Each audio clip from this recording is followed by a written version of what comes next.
Oh, good morning, Yankees universe. Welcome back to another episode of the Yankees Morning Brew on this Tuesday, September 19th. Like always, I'm your guy Hector, hanging out with my co-host, Mr. TC Stills. Check out the intro and we will be right back. Really, y'all don't know this, y'all in danger, I'm a threat. I'm a gamble with your life, cause you know that it's a bet. You know I ain't letting up, my foot is on your neck. Take my word for it, it's a promise and a threat. Really, y'all don't know this, y'all in danger, I'm a threat. I'm a gamble with your life, cause you know that it's a bet. You know I ain't letting up, my foot is on your neck. Take my word for it, it's a promise and a threat. Oh, like I said, good morning, Yankees universe. It is September 19th. This is the start of the last homestand for the 2023 Yankees season. Yankees versus Blue Jays later on tonight at the stadium. I will be there this Thursday. But fellas, we've gotten here. This miserable season, this ups and down turbulence of a season. We have made it to September 19th. The New York Yankees, as of now, mathematically, we aren't eliminated from the postseason. You know, stranger things happen, right? But us as Yankee fans, I think we've brought into the realization that this season we won't make the postseason, right? This be one of the first times we haven't made the postseason since 2016, right? But we understand there are better days upon the horizon. TC, how you feeling, big fella? Doing well, Mr. Hector. How you doing? It's a good day over here. California's cooling off. All the hot weather is gone. It's nice. I'm wearing a hoodie. It's chilly again. So things in Yankee land are coming to an end, like you just said, and it's going to be a good stretch. And I will be out there this Friday to see you and everyone on Saturday. So can't wait for that. Yeah. Oh yeah, definitely. My guy Big Reach 177 in the chat, like, yeah, right. Ain't no horizon with these front office. Listen, Rich, I feel you, bro. But hopefully there's something upon the horizon when it comes to possible free agents. We'll discuss it. We'll go over Anthony Volpes' rookie season. We're going to continue the conversation that my guys Christian was having over there on NYYST. Shout out to my guys over there. And like always, if you guys can, smack that like button. We got 23 people in the building, so you guys should all smack the like button. And also, September 23rd is this week, TC. You was just talking about it. If you guys haven't gotten your tickets, I think there's a couple of tickets left. NYYU will be taking over Yankee Stadium. I'm going to be in the building. My guy TC will be in the building. My brother, Mr. Pete Simonetti, will be in the building as well. The entire NYYU familia will be there. I know my guy Anthony Garcia will be in the building. I know my guy Gio from Unpopular Opinion will be in the building. Uncle Tats and the Pinstripe Chronicles. Can't wait, he can't come. Uncle Tats can't come. No? We'll still link up with Uncle Tats over the weekend. We'll figure something out, TC. If you and I got to drive out to Long Island, we'll drive out to Long Island. I'm definitely seeing Tats before I leave. I'm not leaving New York until I see Tats. That's what I'm saying. We could drive out to Long Island as long as you got some gas money. We'll make it out there. I got it. Shout out to AK-47 that's in the building. Salute. AK-47 will be in the building. Shout out to my guy, Mr. Alex Valerio in the building, always holding it down. My guy Sean Browning, salute. We got NFE in the building. Oh, Big Time Jerry is going to be in the building on Saturday as well. First time we'll be able to hang out with Big Time Jerry, your brother Casey, fun time as well. That's right. But TC, we got to talk about this series that just happened against the Pittsburgh Pirates. We didn't sweep. We won the series. We didn't sweep. There was some positivities out of that series. I'll start it off with you. What was your takeaways? What was positive for you? And what was some negatives? Go ahead, TC. Definitely the positives for me were all the young kids, coming through. Pereira, Peraza, Volpe, all coming through. The pitching looked great, but the offense did step it up. Put up some runs, and it's the Pirates. I mean, we should be able to beat those guys. I mean, it's not it's not Houston or Tampa or Orioles. Mhm. The bad teams we got to beat up on. It was also good to see Rodon come, pitch well. We Yeah. didn't pull that out, but going, down the stretch, Rodon has looked really, really good, and it gives us Mhm. some hope for next season. Mhm. But yeah, overall, I think they're playing better baseball. I think they have one of the best records in September, Yeah. and If I'm it's not mistaken, unfortunately that they decide too to late. A little play bit too well late. yeah, Yeah. way too late. So it's a good sign, and also Mhm. Florio's hitting in every game, I Mhm. think, except one. Yeah, So one of the games against good, Boston, yeah, Florial, you got to give credit to Esteban Florial. right, He has showed amazing poise. One of the games that we actually came back to win, he had a crucial walk late in the game. hmm He get yep, on first base, the double play ball was hit, but the yeah, way he ran into second base, it distracted the second baseman that he threw the ball as an error to first base. Those type of things when it comes to Florio, you don't see in the scouting report. That type exactly. of baseball IQ to keep running, hmm you don't see that in the scouting report. So yeah, people want to criticize Florial when it comes to his strikeout rate, analytics, however you want to put it, but that right there doesn't pop up in the scouting report. And if this You're kid is right. going to play with that type of aggression, I'm all for it. Let me shout out a few of the chats before we keep Yeah, do the before we roll call. Where's the roll call let's at? do it. Yeah, do a little bit of the roll call some more. We got Anna Marie in the building who says, Yeah, "Let's crush the Jays, play spoiler." got 6 games Absolutely. against Let's them. Let's let's sweep them. sweep them. Let's get the brooms out in the Bronx and Toronto. They have been struggling of late, right? You brought up the fact that the Yankees have one of the best records, if not the best records in September. I think we're at 15 wins so far for the month. I think if you take our last two, we've won more games this month than we did in August and July. Yeah. In this 1 month, the 15 hmm game, we won more games this month than the last 2 months combined. That should go and show you how much of an ups and down it's been for the Yankees, right? And Yeah. injuries is injuries. We could always dream how this team would look if Jason Dominguez never got injured, right? But the news came out, right? I know we talked about it on the last show, but he is scheduled for Tommy John surgery tomorrow. He'll go under the knife tomorrow. So you got to put our prayers out there for Jason Dominguez that the surgery, everything goes well. There's no setbacks. There's no anything when it comes to that because we need the Martian back for 2025. But TC, Yeah. We let's do. get into the first topic. Folks in the chat, we're going to jump into the first topic. We'll be right back.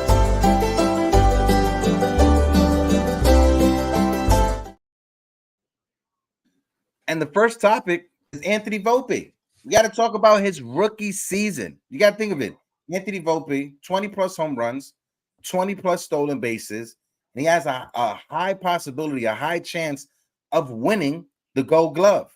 As of right now, our guys at Five Side Yankees put out there, he is still first in defensive run saves when it comes to 14. TC, I'm going to start it off with you. You see our guys, NYYST, they put out a poll yesterday.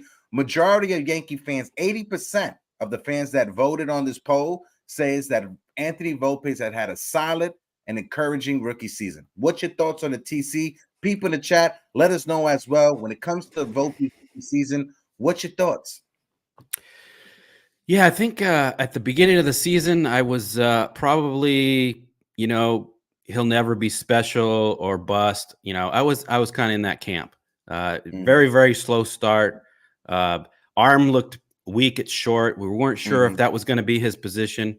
True. As the days and the games went on, closer to August, September, I started to see how really special he was at shortstop. He made every good, every play. He's not spectacular. He's not Jeter. He's not, Ozzie Smith or, the great shortstops of the days. I want to shout out my guy What's Pete up, Pete? Seminetti that said, "Good morning, everyone." Whoop, Salute. whoop, Shout out to morning. my brother Pete Seminetti. Like I said earlier on the show, September 23rd is literally That's a couple of days away. My guy Pete, get ready for that hug, bro. That little bear hug. I'll be gripper on you, Pete Seminetti. And we may have a chicken tendy showdown. I don't know. Ooh, we may have a chicken tendies. tendy showdown. Yeah. Go ahead, TC. My apologies. I'll join in on the chicken tendies. Yeah. So how you doing? All right. So so Volpe, he's not going to be that spectacular shortstop, as I was saying, but the home runs, 20, 21 home runs, the power's there.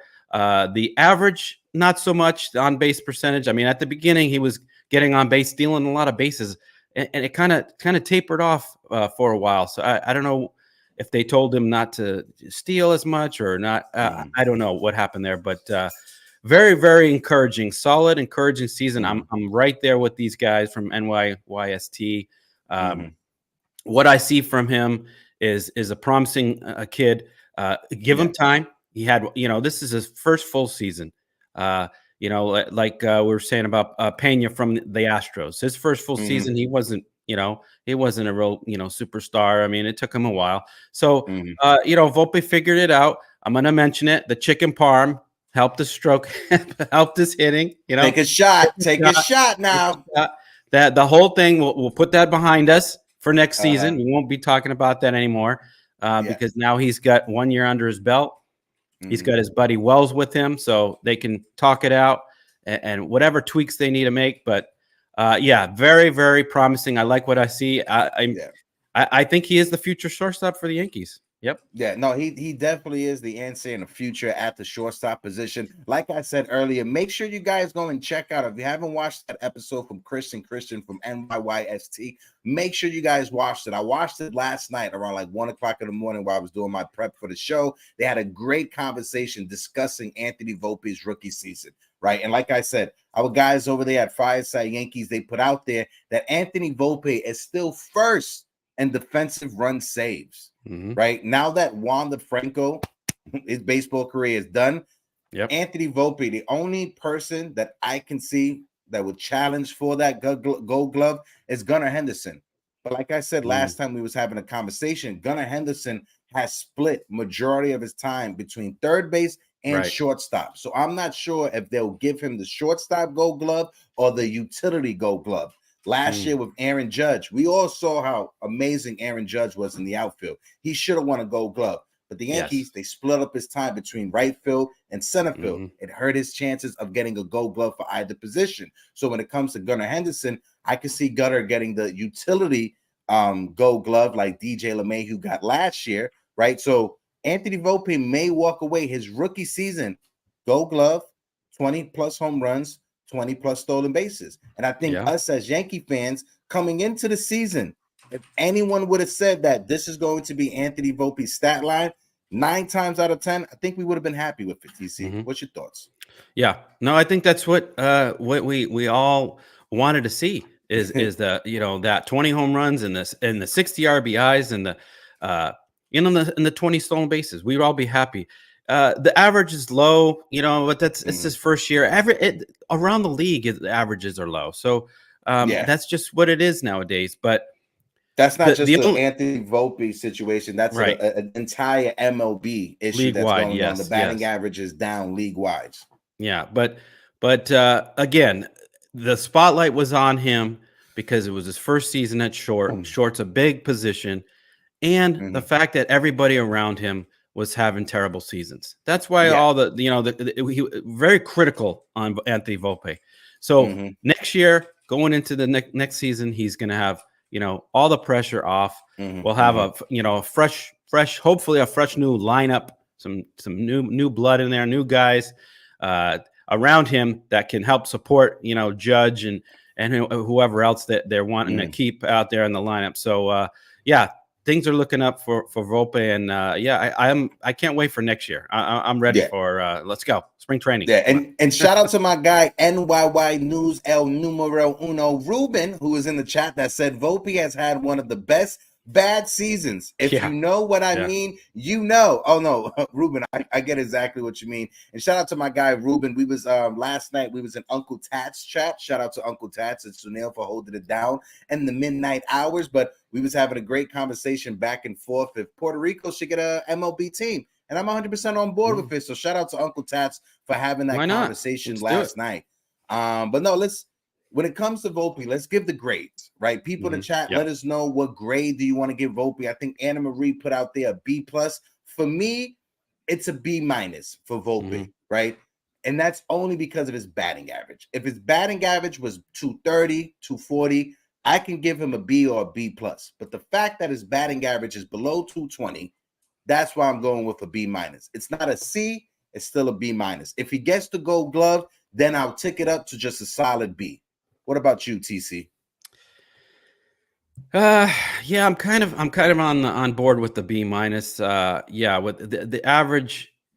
Yeah, was slightly low, and there was points in the season where he just couldn't get on base, and it could have been because of the moving him up and down in the lineup and the different stances he had and the struggles and the pressure but I'm gonna give him a B. I'm just gonna stick with a B, because of the 21 home runs, the 60 RBIs, and the stolen bases. I mean, that's pretty good. And the glove work and being a top shortstop. I don't know if he's going to win the Gold Glove. It's possible, but I mean, he's been solid there, and he's got baseball smarts. And I like what he does on the bases, distracting pitchers and taking that extra lead and all that. So I'm going to give him a B, a solid B, because the A would have been an A if the average was up there for anywhere like 250 or above, but. Yeah, it was just a little bit low, but I'm gonna stick with a B. Hold on. Let me just look up. I'm trying to find Anthony Volpes. How many errors? Anthony's errors. Yeah, I don't see that. Let me see. It's okay. Hold on. Give me 1 second, folks, because this is something. 15 errors. I see 15. 15 errors for Anthony Volpe on his rookie season. I'm gonna ask you, TC. Derek Jeter's rookie season, how many errors did he have?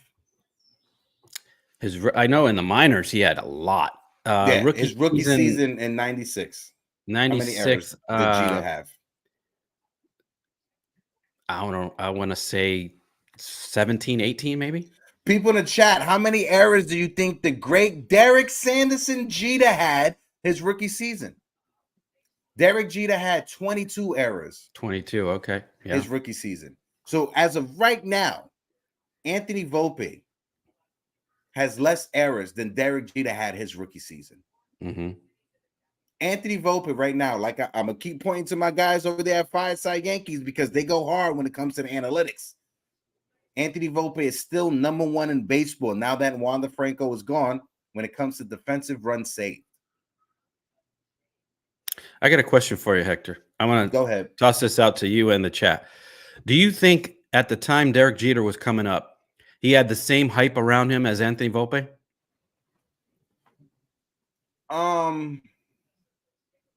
Yeah and no.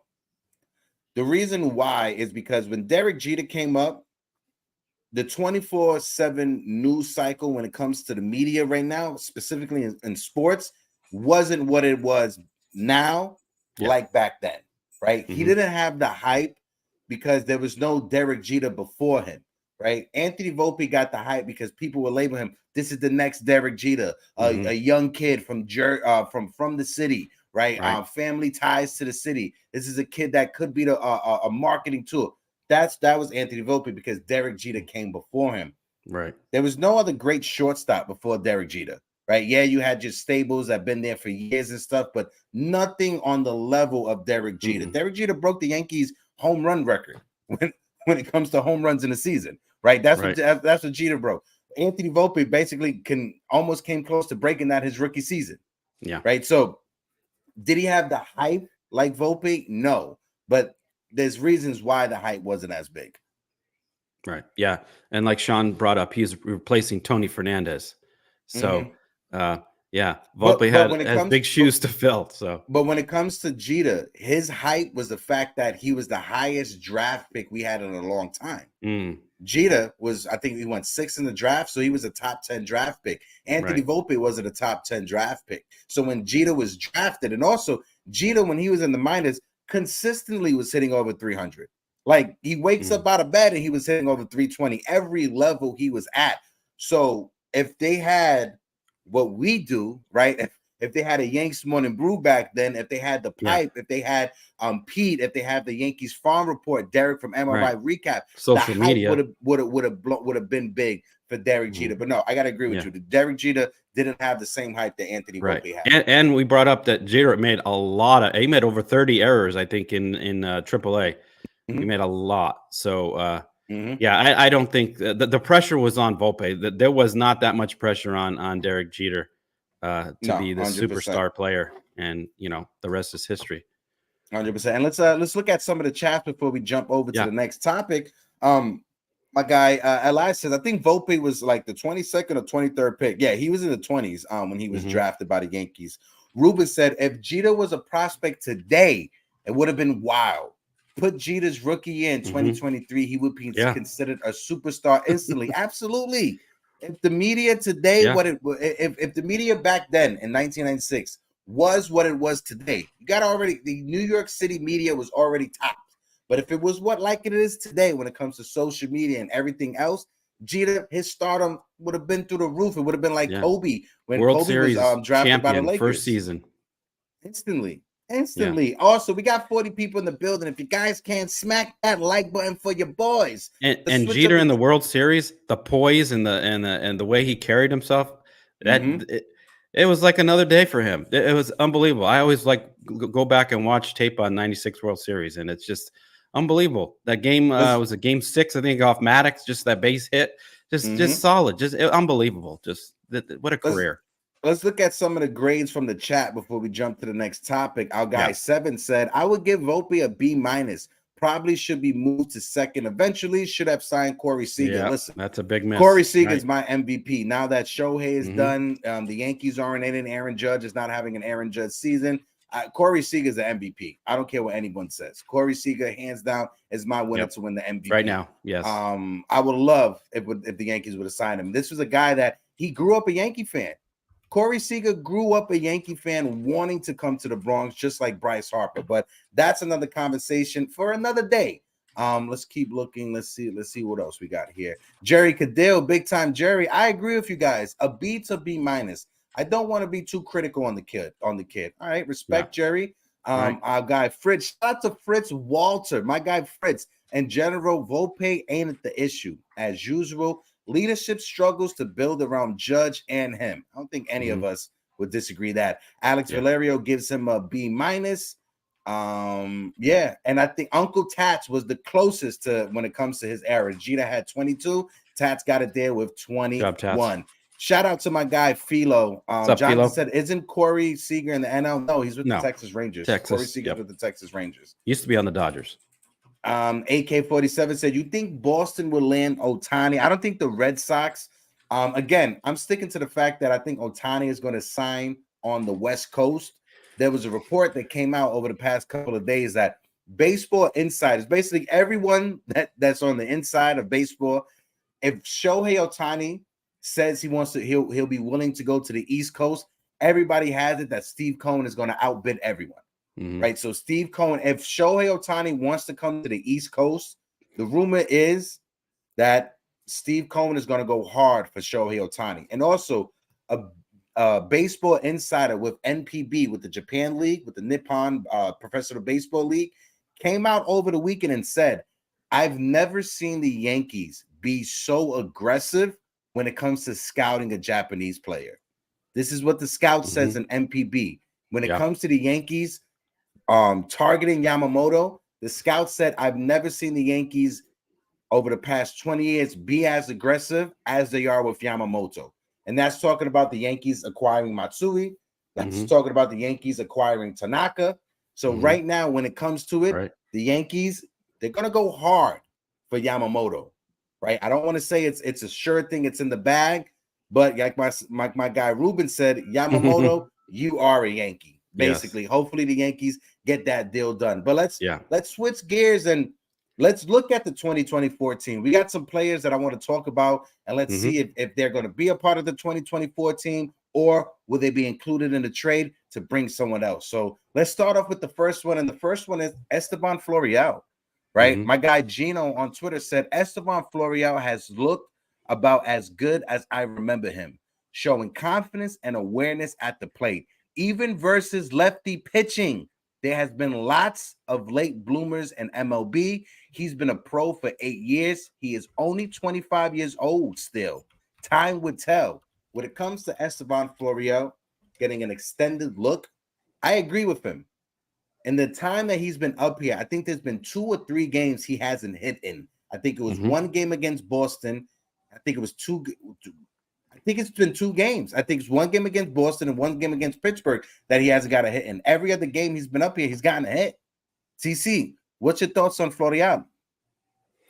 Yeah, I like what I'm seeing from Florial, and the fact that Jason Dominguez went down and he will be missing probably all of half of next season. This opens the door for Florial to definitely get an extended look for next season. We're getting a look at Everson Pereira, and I'm not too sold on him yet. So I see these two, Pereira and Florial, battling it out next season. Yeah, 2024 spring training for the left field or center field position. That's if we don't go and get Bellinger. Then there'll be only one spot really for the Pereira and Florial. So I think he has a chance. I think the Yankees, no matter what, they have to bring in either Cody Bellinger or Jung Ho Lee. Right. Yes. What makes Cody Bellinger more interesting is the fact that he could play the outfield and first base. Right. Versatile. Yes. Esteban Florial and Everson Pereira, they should be battling it out for left field. Right. We shouldn't come into next season with Florial being our center fielder and Pereira being our left fielder. That's not how we should come into 2024. We need to have an established big leaguer or a potential big leaguer in Jung Ho Lee who could be our center fielder until Jason Dominguez comes back. And then we'll shift over whoever we got to shift over to left field. And then the odd man's out of the 2 of them. Then whoever's left will be the 4th outfielder. He will be playing right field when Judge has to DH, et cetera, et cetera. That's how the Yankees need to approach this offseason going into next season. Brandon Cuddy put out there, said, just someone who covers the Pittsburgh Pirates just said this. I'm pretty sure I've never seen what Esteban Florial did, running straight through the bag at second base as if it was first base, not even trying to slide or stop at the bag. That was wild and effective. We were just talking about it. If Esteban Florial, if he doesn't take that route going into second base, that double play happens, the Yankees lose that game. Not only that the way he ran the bases, but the fact that he was able to draw a walk at that time. He drew a walk at that time to extend the inning, to pass it on to the next person. And that's what I like to see about Esteban Florial. My guy Ruben just put it in the chat. I want to bring it up right now. Florial so far in the MLB, he has a 23% strikeout rate. That is 7% lower than it was at AAA. Also, he has maintained his walk rate at 13.3%. Esteban Florial, give him an extended period of time, and this is what we're seeing from Florial. And he's left-handed too. And he's left-handed. I think this is all what we've been wanting, TC. We've been begging the front office to give this kid an extended period of time to see what he can do, and it's paying off. Yeah. He's effective everywhere. I mean, he could be our leadoff hitter. He's got power, speed. I mean, he's having great at bats. Like Ruben just said, his strikeout rate's down. I mean, everybody else's strikeout rates are going up. His is going down. So Yankees front office, you can't say that I make that excuse anymore about Florial. And he's definitely getting more than his 54 at bats. So now we got a bigger sample size, and we're seeing some different things from Florial that I like. And I can see him and Pereira both making the team next year. One as a versatile, 4th outfielder, and the other, being the starting left fielder. So things look good. Tell this right now. Breaking news. Aaron Boone says Everson Pereira is dealing with a hamstring injury. Oh, boy. The Yankees might put him on the injured list. Okay. Esteban, you're out there. Eli says, this is a question I needed answered. Why do we need an established outfielder when we have yet to see what Esteban Florial is? Give the kid a chance. TC, I'll let you answer that before I dog walk Eli Yankee King.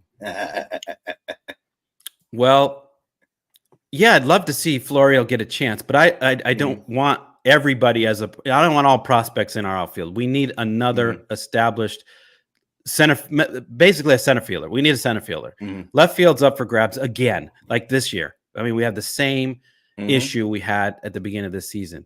So Florial, yes, I would like to give him an extended look. I like what I see right now.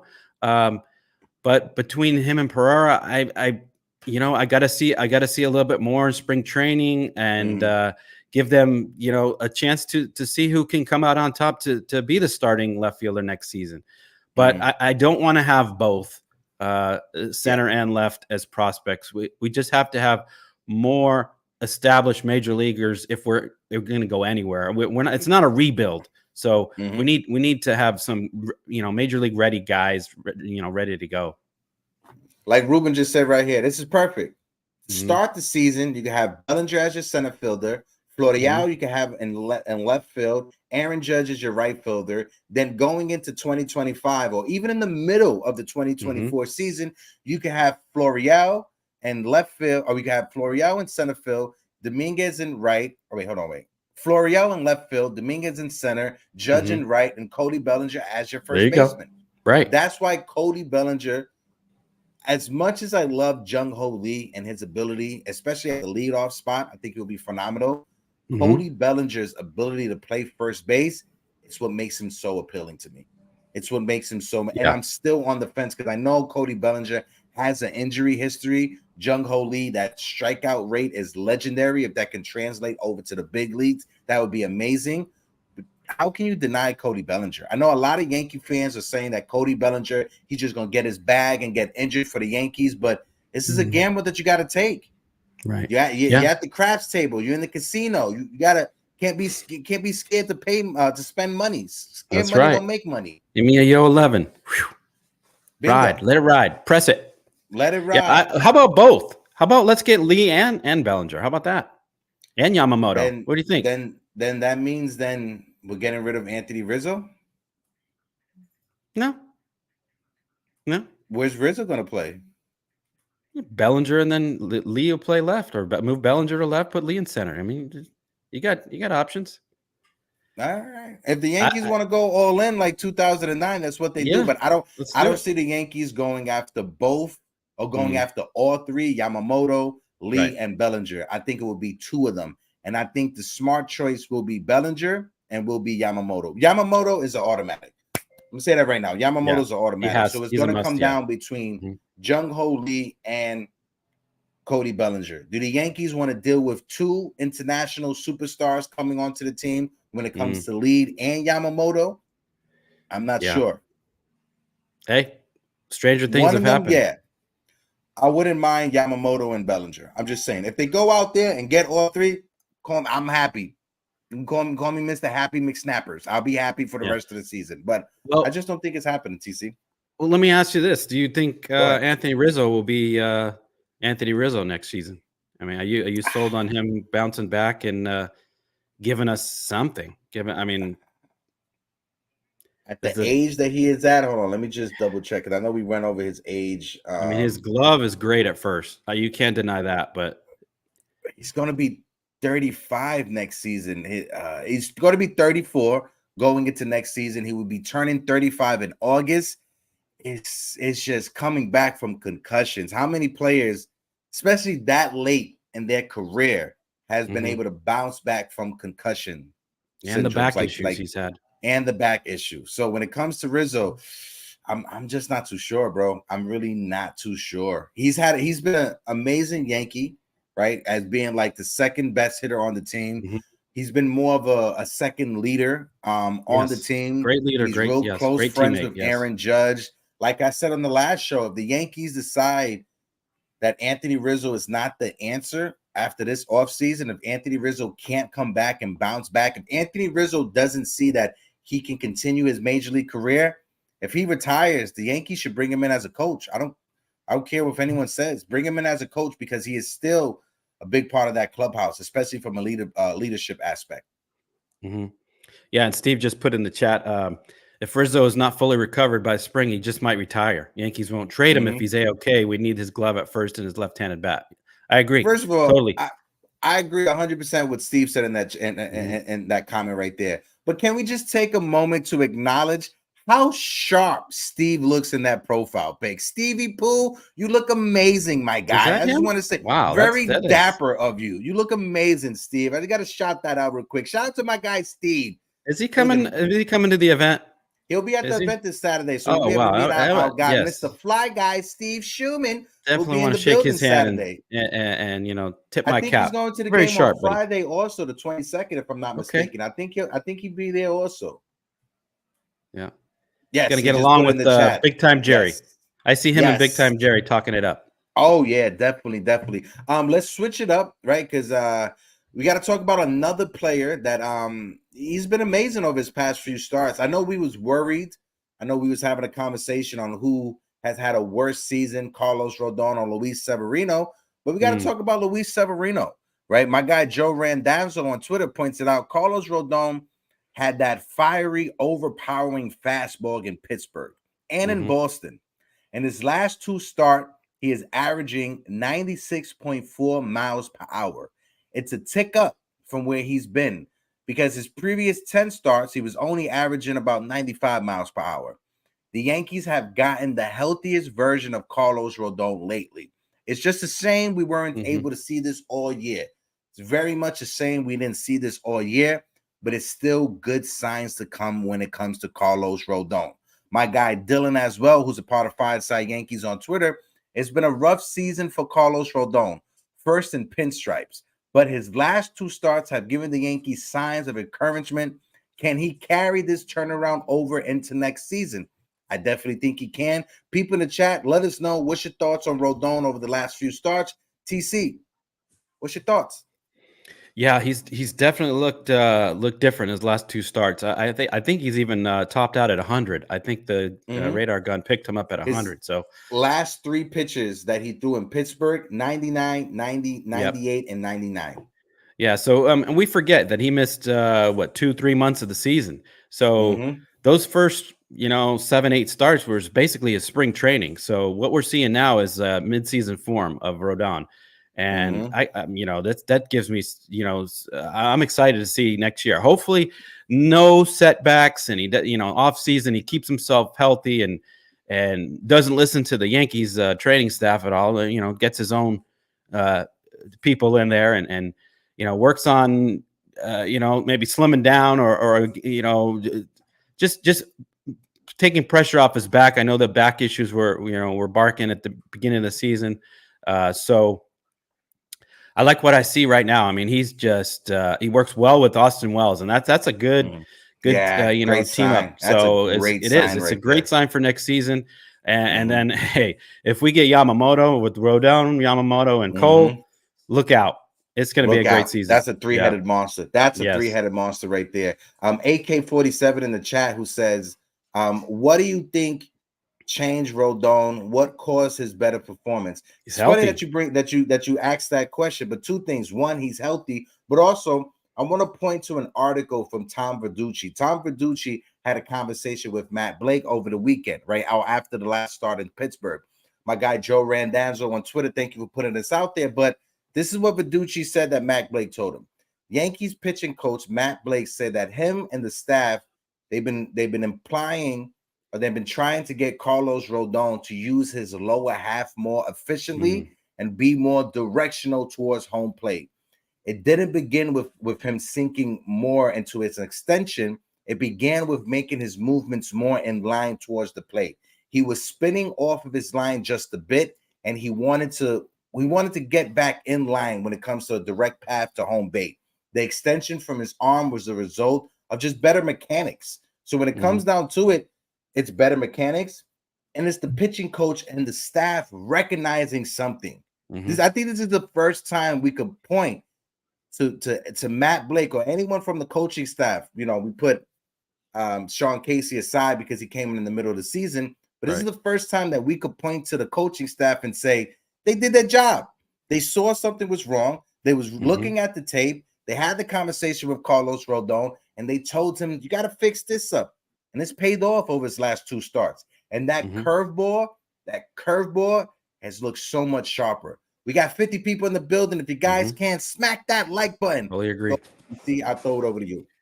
Yeah, no, I couldn't agree more. I mean, it's about time the Yankees figure stuff out rather than having AAA players figure stuff out. So yeah, he's doing something different with the this bottom half, and that's what it is. I mean, if you look at Nolan Ryan, I mean, he was the king of using his strong legs to give it that power off the mound. I mean, he threw 100 miles an hour. He's 40 years old. This guy was still throwing 100 miles an hour. So.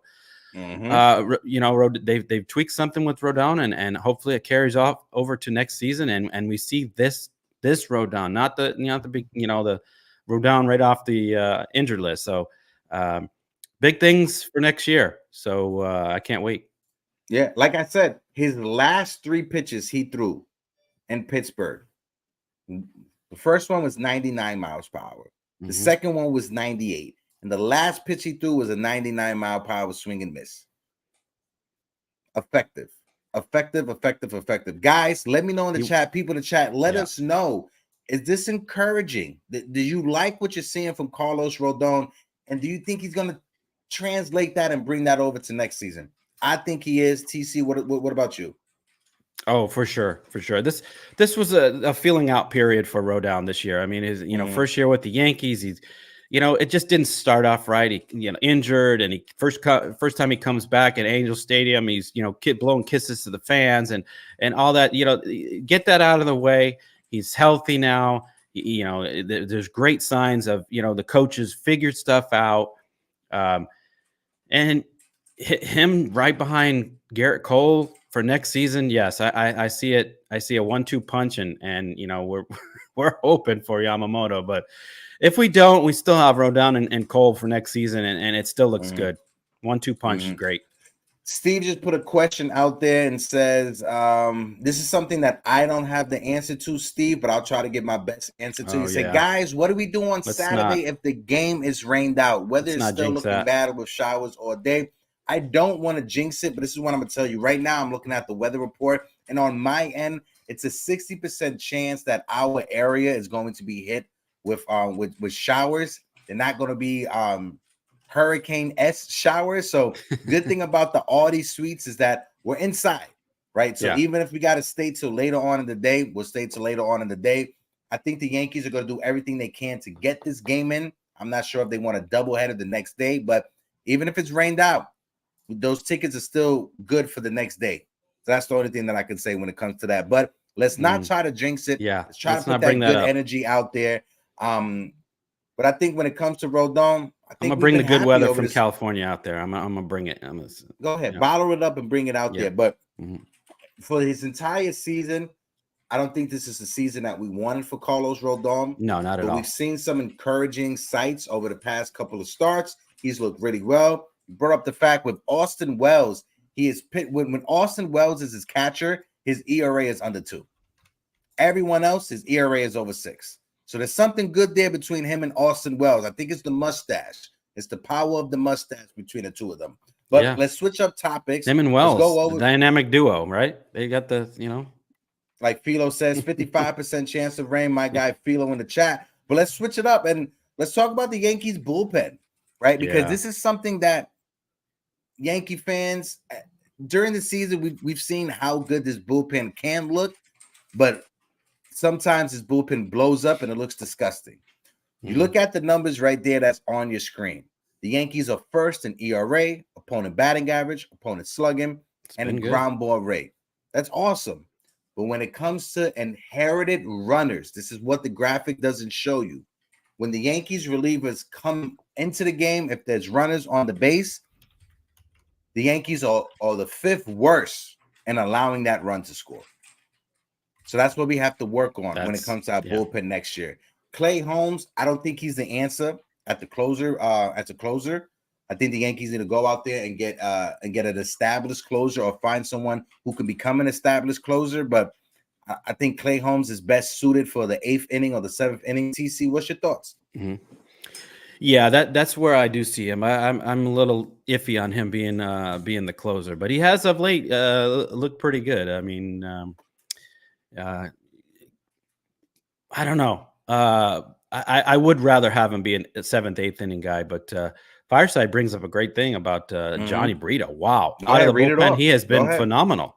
And you know, whether we bring in Michael King for the fifth starter, Johnny Brito could just slide in as the Michael King for next season. And you know, I would like them to get a closer. That's a number one issue for next season, besides Yamamoto and Bellinger. We do have some pieces coming back. We have Scott Efros coming back. He was a great pickup. We barely saw him.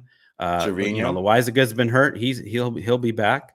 I don't know about Peralta. I think he's in a free agency year, so I don't think he'll he be. might not be back.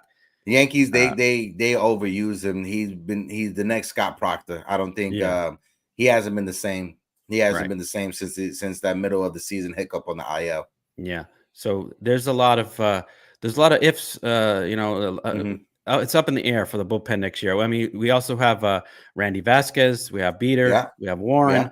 So some of those guys might fill in. I think Clayton Beater would be a good bullpen guy. I mean, I know the coaches have been you know, suggestion that he would be a good you know, bullpen guy rather than a starter. But we'll have to see for next season.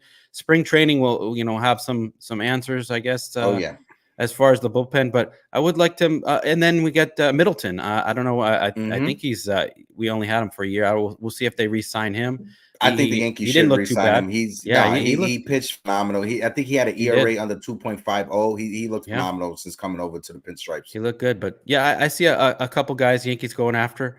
Definitely a closer, maybe another change of pace guy, or a long reliever. I don't know. So we'll see. But the stats don't lie. I mean, they first in ERA, so it was a good season for that bullpen. Again, at the beginning of the season, that was our strong point, and it carried us through most of the first half. So hey, we'll see what happens. Yeah, I want to give a couple shout outs. Shout out to my guy Jason from 161 River Ave. If you guys didn't check it out over the weekend, myself, Jason, our friend Nathan from the NR Hour, we had Randy Starks, a former NFL defensive lineman. We had him on the channel. We had a great interview. It was this Saturday. Make sure you guys go into the channel to watch that interview. And just know every Saturday, that's what the Saturdays are going to be. We're going to have different conversations, great conversations with great people, whether it's a former NFL player, a former NBA player, or a former MLB player. Those are what Saturdays for. So our special guests, our interviews will be specifically on Saturdays. Make sure you guys tune into this Saturday, as we'll have the announcement for the guests later on in the week. But shout out to my guy Jason in the chat. Let's see what. Thank you. But no, when it comes to the bullpen, Johnny Brito has looked amazing coming out the pen. The numbers speak for himself. Like a 1.24 ERA, 16.7% strikeout rate, 1.3% walk rate. You got to like what you're seeing out of Johnny Brito. I think someone in the chat said that Brito could be like Mendoza was. There we go. Philo, Brito would be a long relief like Mendoza in the 90s. Absolutely. And I want to do a special shout out. This is off topic that has nothing to do with the bullpen. But yes, AK-47. Frankie Montas was pitching over the weekend in Scranton. The forgotten man. The forgotten guy, Frankie Montas. Do you think Frankie, Mr. Montas, will be a part of the 2024 Yankees? Do I think Montas will be there? Montas.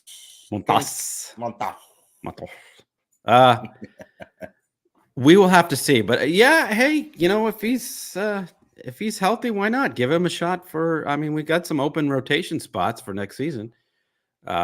Again, if we don't get Yamamoto, we got probably 3 spots open. So you can never say a no to enough pitching, as they say, right? Maybe he's figured it out. Like, maybe they're working with him like they did with Rodon. That I don't know. It's been awful for his Yankee career so far. So maybe he's wanting to prove something. Like, I still got something left here. What is he? He's not even 30. Is he 30? 30, 31?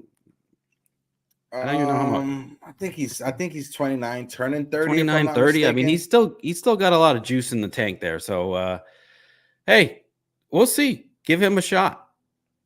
Let's see, Montas age. Let me look right now. Yeah, he's 30. He'll be turning 31 by the start of next season, March 21st.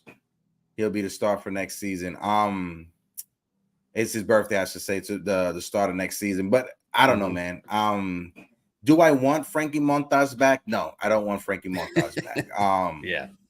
Is it a good sign that the Yankees are letting him rehab so he could get picked up by another team? Maybe. Yeah, Maybe it's just the Yankees just being nice and we're paying you money. You might as well go out there. The only thing that I'm worried about is, did he take a start away from a kid that's developing? That's the only issue I have. Right. That's the only issue I have. Who was supposed to be in that start that Frankie Montas took?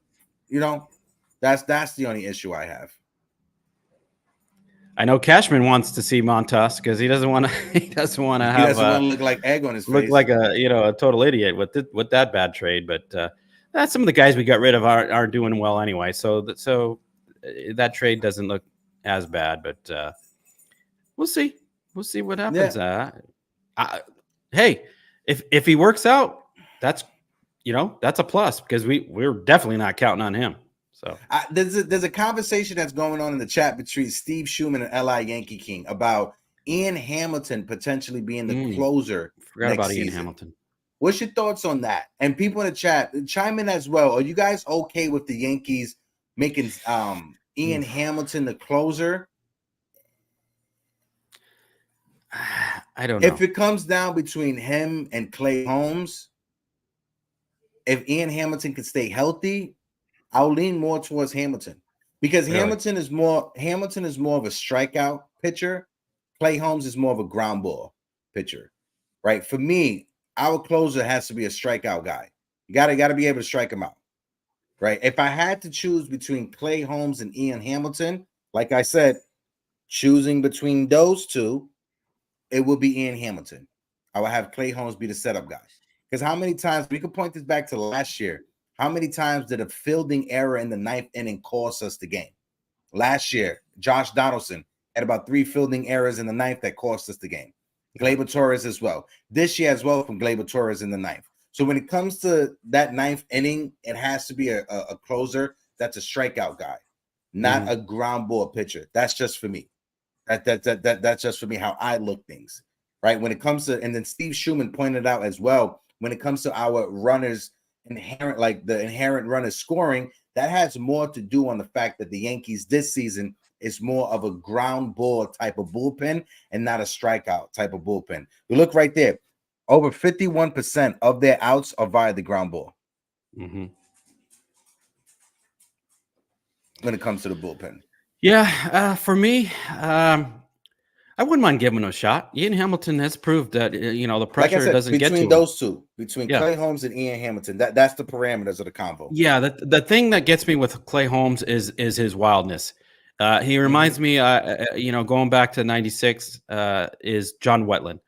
I always, you're on the seat of your pants, holding on when he came in. I mean, he had the wipeout pitches, the hard thrower, but man, he was all over the place, and he made that ninth inning, eventful. So Clay Holmes does the same thing. One game he'll come in and the pitches are right there, pinpoint outside corner, his sinkers dancing all over, and then some days he's walking the whole ballpark.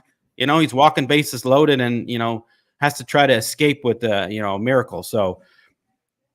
I wouldn't mind seeing Holmes in the 8th and Ian Hamilton next season if they don't go out and get a closer. But next year, they have to go out and get somebody that's an established closer. I mean, I don't know if I trust Ian Hamilton as a 2024 Yankee closer. I'm not sure if he's that guy yet. But I mean, it's worth a shot if we don't get anybody else, and we'll see in beginning of next year. Yeah. We'll see what's going to happen. This offseason is going to be interesting, right? Because they're going to have to get super creative. Josh Hader is the big ticket. That's the big reliever that's on the market. So that's a big name, yeah.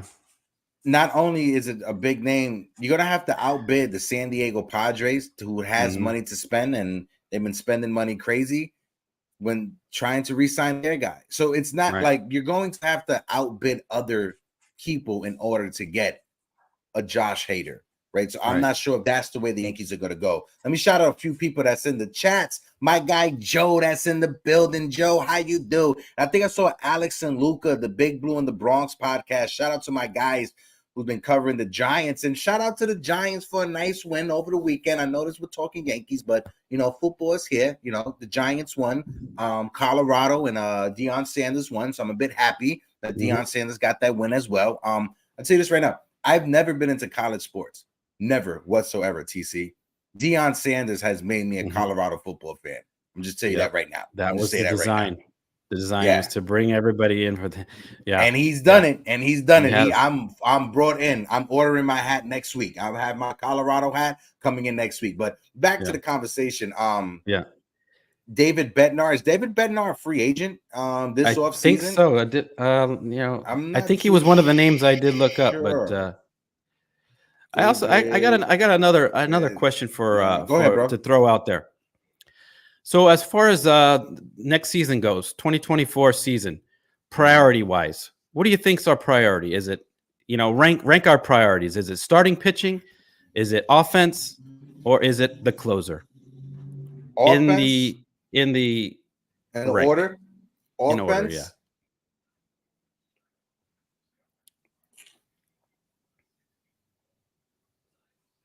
Offense to me is number one. That's number one. We have to get that replacement for Jason Dominguez, the addition, right? So Cody Bellinger, Jung Ho Lee, those are the two right there. Offense. Now, whether it's the starting rotation or closer, that's where I'm stuck in between because of who's available. If we had 3 or 4 all-star closers on the free agent market, I would say offense, closer, starting pitcher. That's how I would do it, right? But since the free agent market is going to be very thin, especially from relievers, it's Yankees getting Yankees working on that offense. Number 2 is Yamamoto. I'm not going to even say. I'm going to just say Yamamoto. It's either Yamamoto or no one else, and then the bullpen for me. And it's going to come down to either the Yankees going out there and getting Cody Bellinger or Jung Ho Lee, Yamamoto, and then adding on to that bullpen, which was already phenomenal this season. Yeah, I'm right there with you. The offense is number 1 by far. Like there's offense and there's everything else like down here. So that's number 1. I'm with you as starting pitcher and then closer is not a huge priority because look at our bullpen. Our bullpen has been okay, and Clay Holmes is fine. If our offense was where it should be, we wouldn't have to be in this position with barking at every little thing that the bullpen does. So we'd be fine. We'd be up all these runs, and we wouldn't have to be these scraping by these close games. So and then you see offense, Steve, then starter, then closer. But then Steve makes a great point. It should be the offense. It should. I'm gonna emphasize the should. But when you have a talent like Yamamoto, who is available for just money, you have to go with him as your priority. Afterwards, it's the offense. I agree 100%. Yamamoto is special, right? And the reason why I like him over Bellinger. So if you're going to take a pick, you're taking Yamamoto over Bellinger with the I'm taking Yamamoto over Bellinger. If it's Yamamoto and I have to choose over Bellinger, I'm taking Bellinger. Pick one because compensation prize if we lose out on Bellinger is Jung Ho Lee, and I think that's a great. I think that's a great second pick. If we lose out on Cody Bellinger because we're trying to go after Yamamoto, but our fallback option is Jung Ho Lee, I'm taking that. The reason why Yamamoto, and I think Steve may agree with me, the reason why I want to make Yamamoto a priority now, not the offense, I'm going to switch what I just said, is because there's not another Yamamoto. It's Yamamoto or that's it when it comes to starting pitching. At least with the offense, you got Cody Bellinger, and if you lose out on him, you got Jung Ho Lee. Those are two options right there, top tier options. When it comes to Yamamoto, ain't no more Yamamoto. It's just Yamamoto, and that's it. So that's why I think I'm leaning more towards what Steve was saying in the chat. But what what's more appealing to me about Yamamoto, and people in the chat, I know LI Yankee King probably already knows this, but when you look at Yamamoto, the reason why I'm a big fan of the Yankees going after him is that when Yamamoto first came up in the MPB, he came out of the bullpen. This wasn't a young pitcher that had so much high school praise like Tanaka or Yu Darvish or Shohei that had all that innings on his arm. He came out of the bullpen and then transitioned into a starter. So you don't have to worry about that arm barking in a few years because of the innings that were put on it pitching in Japan. This is not a Tanaka that was throwing 120 pitches per start. This is not a Tanaka situation. This is a guy that became a full-time starting pitcher over the last 2 or 3 seasons. Yeah, no, I totally agree. And what they do, and the trainers and the medical staff in Japan are a lot better than over here. I mean, the way they treat their arm and what they do in the off season or rest days, they take care of themselves because they don't get injured as much. And Yamamoto it's Yamamoto way up here and everyone else. The free agent this year, you got Aaron Nola and maybe a Blake Snell, but they're going to want huge money. They're going to want more money than what Yamamoto wants because they're already established. We could get Yamamoto at maybe 20, 22 mil a year for 5-6 years. And he's younger. So yeah, he's only 25. Like you said, not a lot on that arm. Yeah, that's that's why Cashman and the scouts are out there because that's their number one priority. I think in the Yankees' minds, it's Yamamoto, then Bellinger is down here. So you could see you could see it. Oh no, I'm not forgetting the fact that Cole is 33. That's what I'm saying. You have Yamamoto be the second tier ace behind him. And that's what I'm saying. I don't forget the fact that Cole, you can't waste Garrett Cole or Aaron Judge. That's why I'm a big proponent of, if you're going to trade Gleyber Torres, you need to trade him for someone that's already established. I don't want the Yankees trading Gleyber Torres for some prospects that aren't going to be ready until 2 or 3 or 4 years down the line. No, because by the time 2 or 3 or 4 years come, Garrett Cole will be 36, and Aaron Judge will be 34 or 35. I don't want that to happen. So that's why we have to go in right now. 2 to 3 year window is what we got. And I'm gonna keep on saying this, TC. We already invested over $300 million in Aaron Judge and over $300 million in Garrett Cole. There's no more watching the purse. You got to go all in. You got $85 million that's coming off of the books. You need to reinvest that $85 million and reappropriate those funds properly.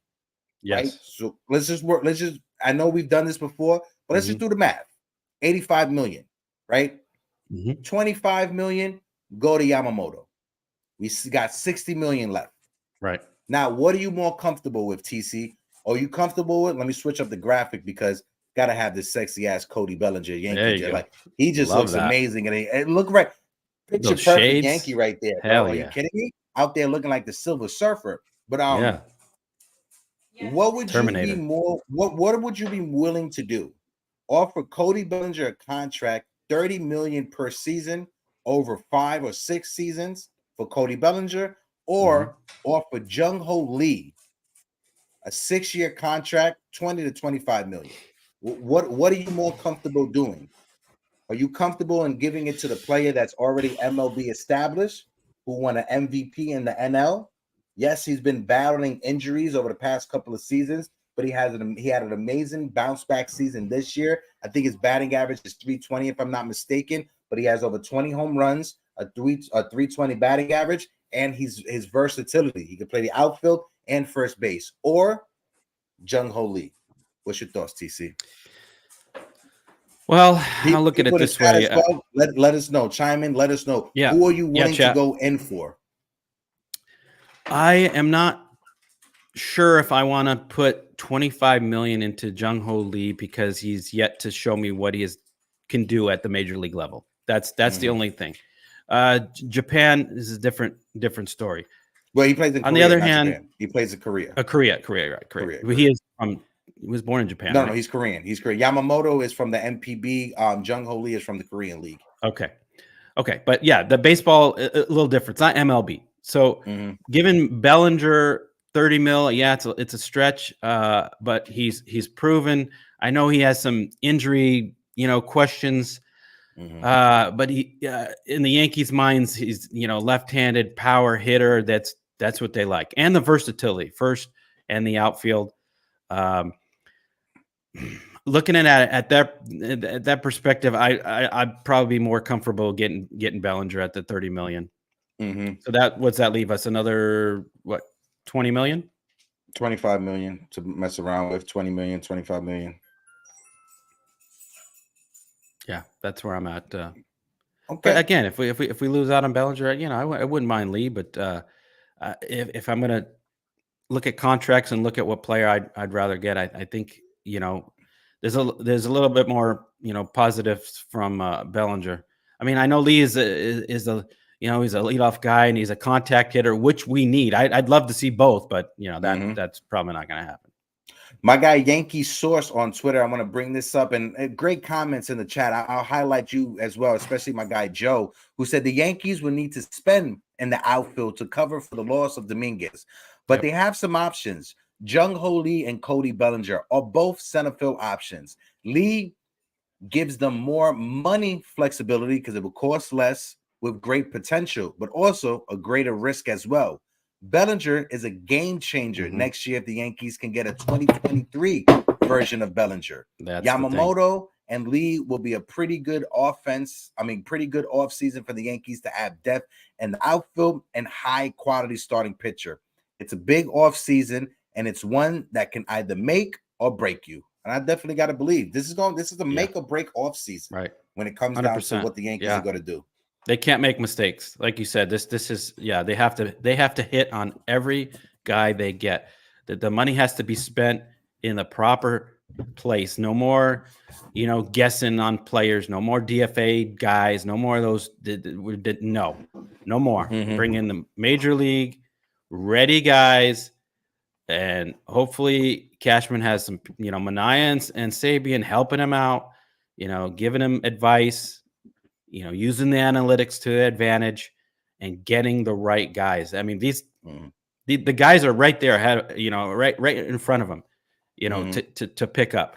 I know they're all in on Yamamoto, sending scouts. Cashman's right there. So money can't be an issue. You got to, like I said, again, it's got to be like the 09 offseason. You got to go out and you got to get, not to get all superstars. Like you can't win with a superstar team, but you get the right players. And these guys that we talk about, Yamamoto, Bellinger, Lee, these are the right players we need for this team. And those, it's a must. It's a must. Yeah. And I know the LA Yankee King want the Yankees to get Jamir Candelario to play third. Yeah, that's another one. Yeah. I want to bring up Jung-Ho Lee stats, right? Because if you look on the screen, I'm sorry if it's blurry, but this is a guy who's a 340 hitter, and his time since he was 18 years old. When he was 18, he hit 324. When he was 18, when he was 19, that was his best season. He hit 355 when it comes to batting average. Like I said, he's a lifetime 340 hitter over there in Korea. And I've seen some people in the chat saying that the Korean league is like AA. It's more AAA. The Japanese league, the MPB, it's more quadruple A. But when it comes down to it, Jung-Ho Lee is going to have to go through adjustments, just like every other player that comes over from overseas. Right. You guys remember when Matsui first came? When Matsui for that first month, people were saying Matsui's a bust. He had a home run, I think, in his first series, but he was quiet for the rest of the season. He had to pick it up later on to finally prove himself. So it's going to be an adjustment period. So you got to ask yourself, TC, would you rather take the sure thing in Bellinger, or would you rather take the risk and adjustment you're going to have to deal with Lee as your leadoff hitter for the New York Yankees? So that's a question that us fans in the front office, they have to ask themselves, and they have the answers. Would we want to go for the sure thing in Cody Bellinger, who has an injury history, or do we want to take the gamble and take the potential of Jung-Ho Lee and deal with the adjustments? Because if Yoshida with the Red Sox could make the adjustments, I think Jung Ho Lee can make the adjustments, and people saying Jung Ho Lee is a better version than Yoshida over there with the Red Sox. It's just tough for me. I mean, Bellinger just looks like a Yankee. The picture you put up with the shades and the uniform, he just looks like a Yankee.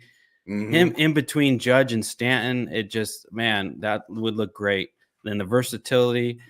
But in the back of my mind, I'm thinking he signs a big deal and those injuries just start popping up again. And that's the chance you take. So, I mean, yeah, I mean, I would definitely want to take a chance with Bellinger though. And over Lee. I mean, although Lee he reminds me of, what's his name from Florida, the Marlins, Luis Ariz. Ariz, yeah.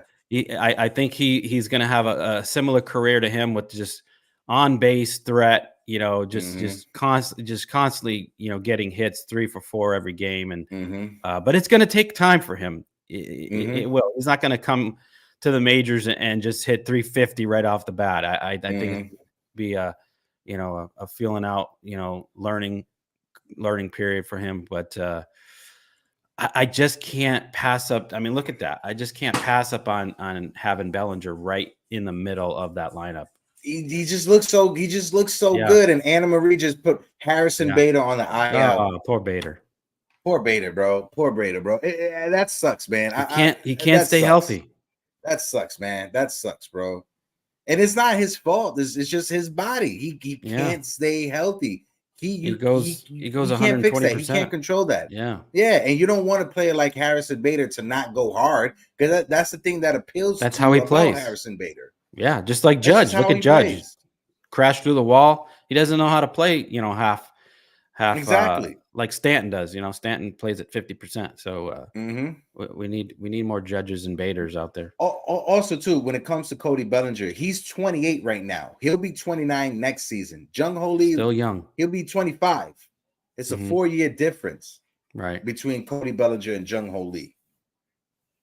So I think Bellinger puts more people in the seats, though, than if I'm thinking of as a Yankee, executive or. I don't know, that Korean. It's the same thing with that TV deal that goes back to Japan. But this is the thing: do the Yankees want to have to deal with? I don't think Lee's a Matsui, though. Huh? I don't think Lee is a Matsui. I know Matsui was a Godzilla and brought in all that. Jung Ho Lee in Korea, he's a part of baseball legacy.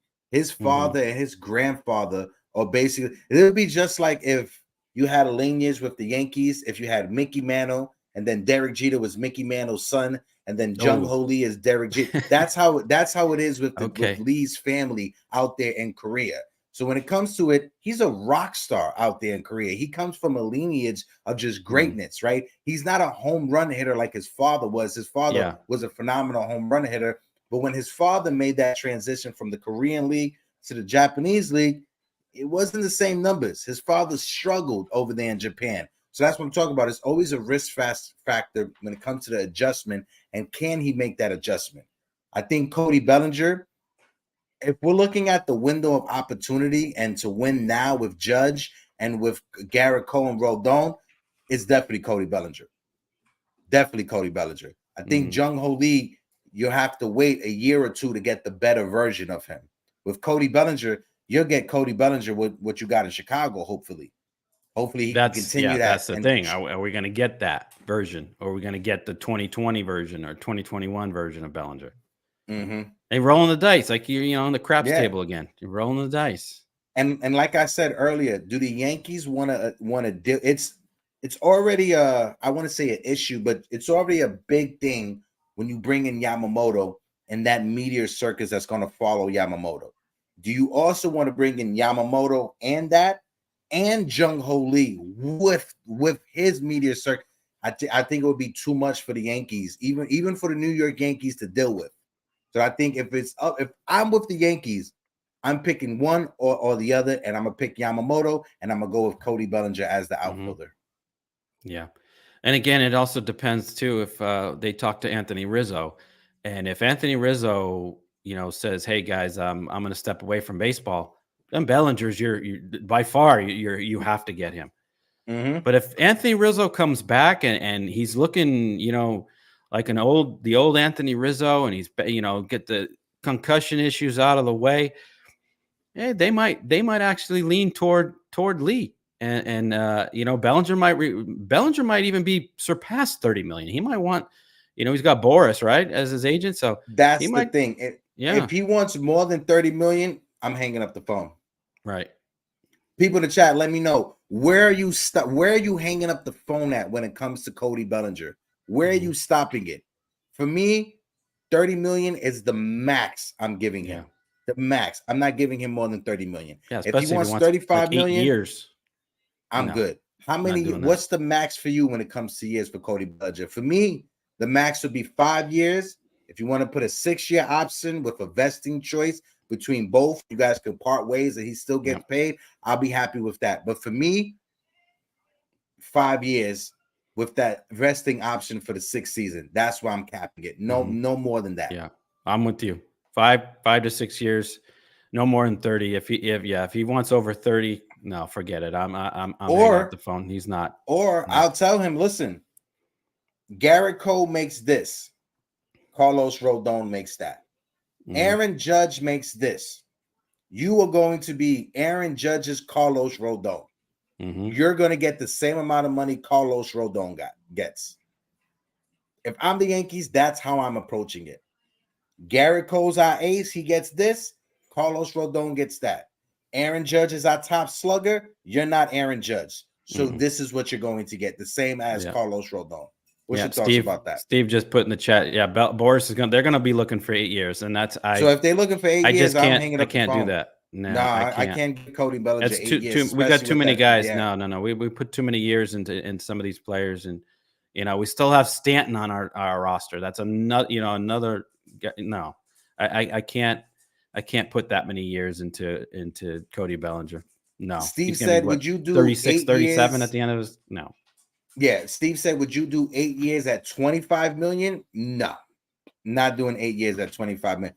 8 years at 20 million, I'll take that.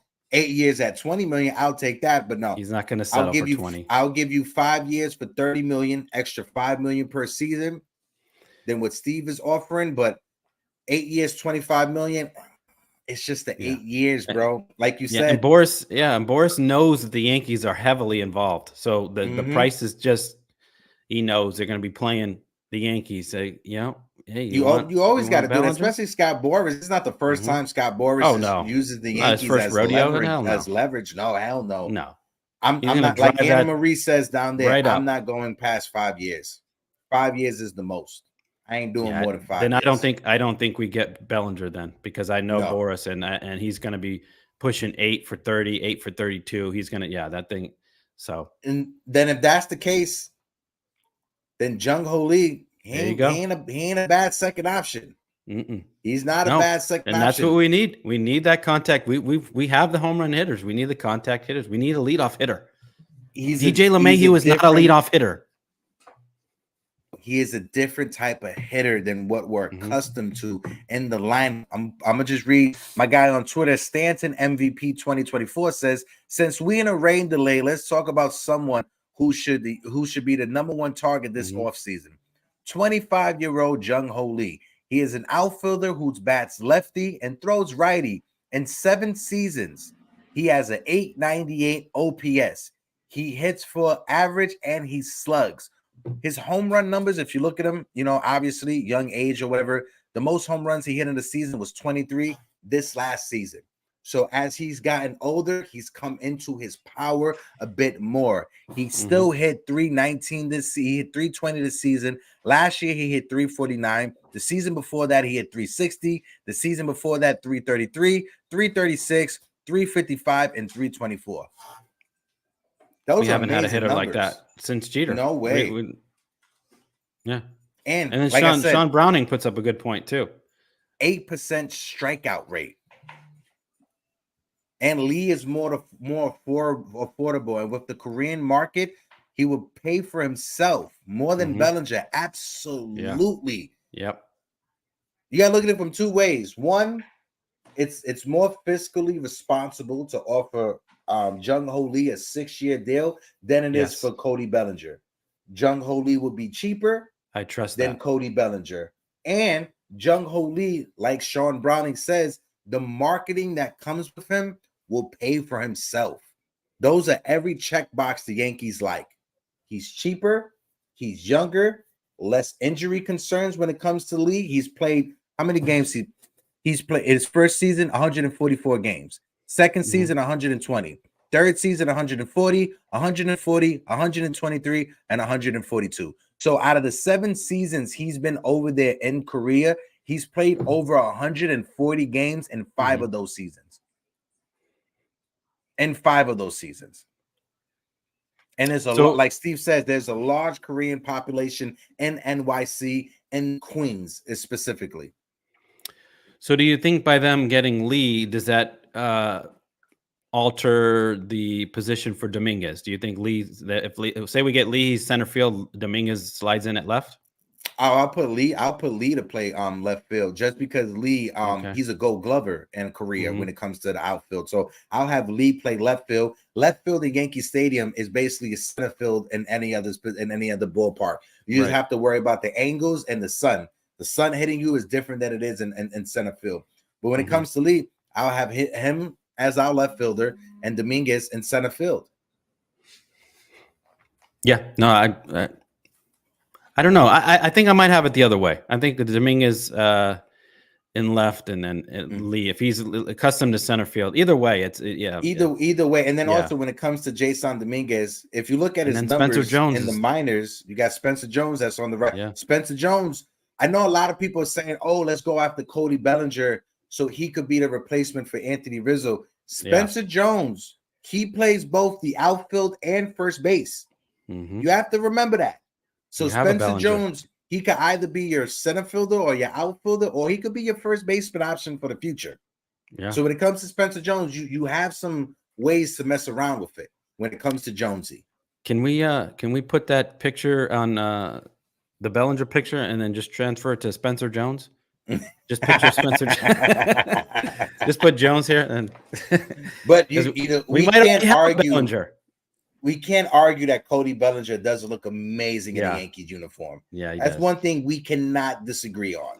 Yeah, but I think when it comes down to it, the people that are in the Yankees front office, they're going to have a very interesting offseason when it comes to either Jung Ho Lee or Cody Bellinger. You already have the reports out there. I brought it up to you earlier for those that didn't hear. You have scouts and the MPB that are saying that the Yankees never has been this aggressive the way that they're going after Yamamoto, sending scouts to every game this season to watch Yamamoto, right? So like my guy Ruben said in the chat earlier, Yamamoto, welcome to the Bronx, kid.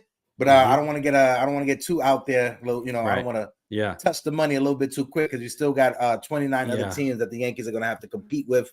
I can say 28 because the Oakland Athletics, they're not going to try to go after Yamamoto. So 28 other teams out there. But TC, when it comes down to it, right, the rest of this season, the Yankees right now, we're still winning some games. Like I said, mathematically, we aren't eliminated. Hold on, let me just switch the overlay real quick. Mathematically, we aren't eliminated from the postseason. Where do you sit right now as the standings are? The Yankees are literally, hold on, I'll tell you right now when it comes to the wild. We are 6 games in the wild card standings. We started 3-game series against Toronto. We could play spoilers because Seattle is just 1 game behind Toronto. So if we sweep Toronto and Seattle wins, Toronto won't make the postseason. What do you want the Yankees to put their focus on when it comes to this series against the Blue Jays? If I'm the Yankees, I'm still all in on the season. I'm not throwing in the towel yet. I mean, they can't lose any games going forward. So, but I'd love to see them play spoilers against the Blue Jays. Hey, win 5 out of 6. Maybe all 6 games, but that's a stretch. I don't know, but they can't lose any more games if they even want a chance to make this postseason. But we all know that's like a 2%, 3% chance of of happening. But yeah, I'm not giving up. I'm not just throwing in, you know, all AAA, AA guys. Cole gets his starts. Rodon should get his starts. You know, Clark Schmidt, Michael King. I mean, I'm still throwing out my top guys. Whoever's healthy in the lineup, we're still running out the same Judge, Volpe, Stanton, Glaber, the same guys. I'm not alternating anything. So I'm still looking at the young kids. I'm still looking at Florial and Peraza. I'm still looking at them to step up these last 2 weeks of the season. So yeah, I'm not giving up. I'm not throwing in the towel. Same. I'm not giving up. I'm not throwing in the towel. And I think everybody in the chat, this is the perfect storyline. I saw you throwing the towel in, like the towel was waving. Oh, when was that? At the hotel? Oh, you're rude. You're rude. You're a dick. No, but for me, when it comes to the last 6 games that we have against, I'm still waiting for the pictures from Yankee Stadium, so I'm not going to get rid of that. I'm still waiting. Okay? They're coming. All right, Jesus Christ.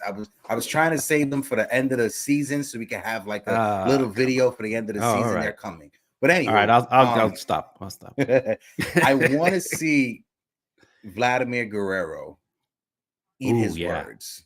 At the beginning of the season, he came out and he said how much he hates the Yankees, how much he despises the Yankees. Well, guess what, Vladimir Guerrero? You're going to be in a 3-game series in the Bronx against New York Yankees over the next few days. I hope you go 0 for 12. I hope you strike out 10 times. I hope you stub your toe in the hotel room as you get ready for the game. No, I take that back. No injuries. No, but I want the Yankees to be spoilers against the Toronto Blue Jays. This is the Blue Jays that they've been talking so much garbage over the past few years.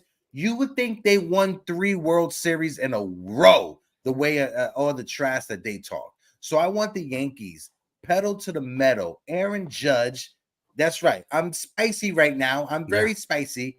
I want Aaron Judge to have about 6 home runs in this series. I want Garrett Cole to strike out Vladimir Guerrero every time he faces him. Every time. Yeah. What about you, TC? Yeah, a couple brushback pitches wouldn't be too bad either. I like to see him, get him off the plate, and hey, a nice little scrap and a little fight wouldn't be bad either. I'd like to see Vladdy to see if he can come out and back up his words. But yeah, if he strikes out 12 appearances, maybe 9 of those, that'd be awesome. And him to do nothing. Love it. Florial hitting 3 home runs versus the Blue Jays would be a dream. Absolutely, Ruben. I'm sold. I'm going to put the bet right now. Florial is going to have 3 home runs tonight against the Blue Jays. Mark my words. 3. Yes, I'm drinking the Kool-Aid. No, but TC, any last words before we get ready to get out of here, my brother? Last words. Go ahead, Papa. Yankee fans, don't give up yet.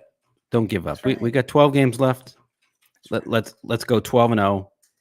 Let's squeak in. Let's show. Let it be a miracle season. Nobody's looking at us to do anything at the end of the year. Florial, 5 home runs in this series against the Blue Jays. How about that? 5 home runs. There you go, TC. We're all dripping the Kool-Aid. Strikes out 20. There you go. We're sipping the Kool-Aid. But no, appreciate everybody for tuning in. Shout out to everybody that's in the chat. My guy, Anthony Medina, mi hermano de la isla. I appreciate you for showing up, my guys. That's right, Anna. Anything can happen. As well, my guy, Damian Serrano, I appreciate you for showing up. Eli BK, what it do? Sean Browning, NYY News Numero Uno. Ruben, guys, make sure all the content creators this season when it comes to the Yankees, it's been a tough season for us, right? So it's show them love. It took a lot of time for us to come up with these topics, especially with a season like this. So if you guys can, shout out, show love to Pete Seminetti, my guys, Pete, for watching all the games, calling all these games. Pete calling every game this season. Everyone that's been on with him on Game Season Live, I know I've called a couple of games for him. That's awesome. Also, shout out to all the other content creators. Derek from NYY Recap, my guy Joe from The Shift, Jason from 161 River Ave, our guys Kev, Guys, Kev, that's out there. There's a lot of great Yankee content creators that are out there. Make sure you guys go support my guy Gio from Unpopular Opinion. We appreciate all of you guys. I cannot wait till Saturday. Like Medina said, I cannot wait till Saturday because we're not going to the stadium. Yes, we're going to watch the game, but this is not about the Yankees. It's about us as a community coming together and celebrating us. We deserve it. You too, TC. You too, TC. We deserve it. So shout out to everybody that's in the chat. We appreciate all of you guys. Like always, salute, salute, salute. 3 capital S's and deuces.